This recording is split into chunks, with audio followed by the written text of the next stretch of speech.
Hello, today I'm in BMW M8. In this video I'll show you all steering wheel buttons functions.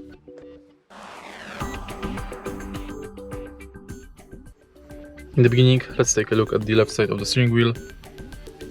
Right here we've got the panel, thanks to which we can change driving mode, enter driving assistant menu, enable speed limiter, and manage it.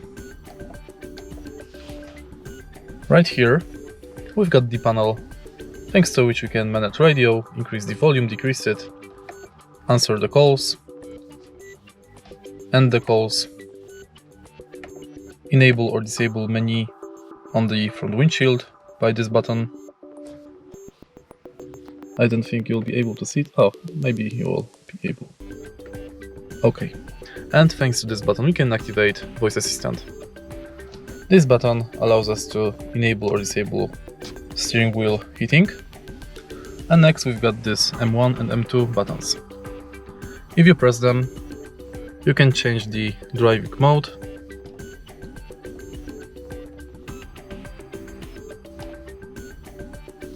and of course the lever behind the steering wheel are responsible for changing gears. And that's it. If you find this video helpful, please leave a like, comment and subscribe.